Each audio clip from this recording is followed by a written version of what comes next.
اور شیطان کے لیے سب سے بڑی خطرناک یا خوفزدہ کر لینے والی چیز کیا ہے؟ نماز۔ نماز ایک ایسی چیز ہے کہ شیطان کی پہلی کوشش یہ ہوتی ہے کہ نماز پڑھنے نہ دے۔ پڑھنے نہ دے سے مراد اول وقت تو ڈراپ ہو جائے، اور اگر اول وقت نکل جاتا ہے تو اس کے بعد جتنا ہو سکے نماز کو تاخیر میں ڈیلے کرتا جائے یہاں تک کہ نماز چھوٹ جائے۔ اور پھر اس کے بعد اگر کوئی نمازی بہر طور نماز پڑھنے کے لیے شیطان کو شکست دے کر کھڑا ہو جاتا ہے تو آپ کے سارے بھولے ہوئے کام وہ آپ کو یاد دلانے آتا ہے، جو کچھ بھول گئے ہیں۔ اور ایک چیز جو حدیث کے اندر ہے،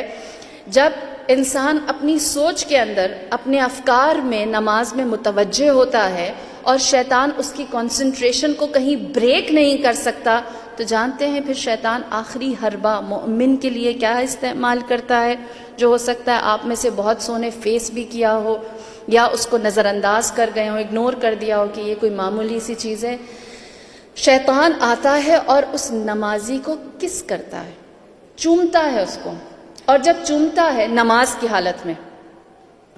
حالت میں چومتا ہے تو کیا ہوتا ہے، اس جگہ پر کھجلی آتی ہے اور توجہ ٹوٹ جاتی ہے۔ حدیث ہے، آتا ہے وہ مومن کو تنگ کرنے کی اتنی کوشش کرتا ہے کہ میں کہیں سے اس کی کنسنٹریشن کو ختم کروں، وہ کہیں اور متوجہ ہو جائے، کچھ دیر کے لیے ہی صحیح غیر خدا کی طرف دیکھے۔ اور دوسری چیز، قوم بنی اسرائیل، ایک نوجوان تھا جس نے اول وقت نماز پڑھنے کے لیے مسجد جانے کی تیاری کی، اپنے گھر سے نکلا، مسجد کی طرف گیا، راستے میں ایک جگہ بارش ہو رہی تھی اور وہ گر گیا، اس کے کپڑے نجس ہو گئے، واپس آیا، اس نے کپڑے چینج کیے، دوسری دفعہ نکلا، فجر کا وقت تھا، نماز نکل رہی تھی، لہٰذا وہ دوسری دفعہ جب تیار ہو کر آیا، جیسے ہی اس جگہ پر پہنچا جہاں پر بارش تھی اور کیچڑ تھی، دوبارہ گر گیا۔ تیسری دفعہ جب کپڑے چینج کر کے وہ اسی جگہ پر آیا تو اسے یہ دیکھ کر بہت حیرت ہوئی، وہاں ایک انسان پہلے سے موجود تھا جس کے ہاتھ میں روشنی تھی۔ اس نے کہا اندھیرے کی وجہ سے بار بار گر جاتے، آؤ میں تمہیں مسجد تک پہنچا دیتا ہوں۔ لہٰذا شیطان نے اس نمازی کو مسجد تک پہنچایا، نمازی خوش ہوا، کہنے لگا کتنا اچھا انسان ہے، اس نے میری نماز کامل کرنے کے لیے روشنی کا بندوبست کیا۔ مسجد پہنچے، کہا تم بھی ساتھ آؤ، دونوں ساتھ چلتے ہیں۔ تو اس شخص نے جو روشنی لے کر کھڑا ہوا تھا اس نے کہا میں نہیں آ سکتا مسجد کے اندر۔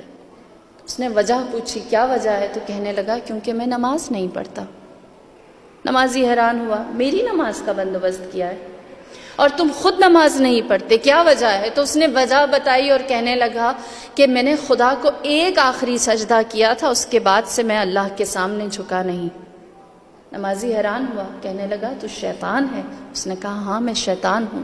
نمازی حیران ہوا، کہنے لگا شیطان ہوتے ہوئے تو نے میری نماز کا بندوبست کر لیا۔ تو پھر شیطان نے سارا احوال سنایا اور کہنے لگا کہ تو اول وقت نماز نہیں پڑھتا تھا، نماز فجر نہیں پڑھتا تھا، جماعت کے لیے نہیں جاتا تھا، آج جب تو اپنے گھر سے نماز کے لباس میں باہر نکلا ہے تو میں کیچڑ والی جگہ پر کھڑا ہو گیا تاکہ میں تیرے کپڑے گندے کر دوں، اور جب تمہارے کپڑے خراب ہوں گے تم واپس چلے جاؤ گے، اور جب واپس چلے جاؤ گے تو تمہاری جماعت نکل جائے گی۔ لیکن تم نے کیا کیا؟ ایک دفعہ پھر کوشش کی، اور جب ایک دفعہ پھر کوشش کی، غور سے سنیں، سٹرگل آپ کی اللہ کے نزدیک کتنی عزیز ہے، کتنی ایسی چیزیں ہمیں موٹیویٹ کرتی ہیں کہ ہم دل و جان سے اپنے سارے امور کو چھوڑ کر اللہ کی جانب راغب رہیں۔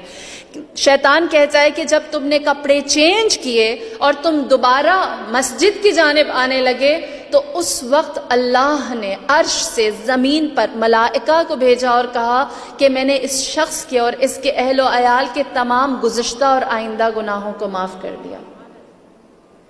کہتا ہے کہ جب میں نے یہ دیکھا کہ تمہارا مسجد میں نہ جانا اتنا مشکل، شیطان کے لیے مشکل تھا، لہٰذا میں نے دوبارہ گرایا کہ کم سے کم اس کو تو کچھ حاصل نہ ہو،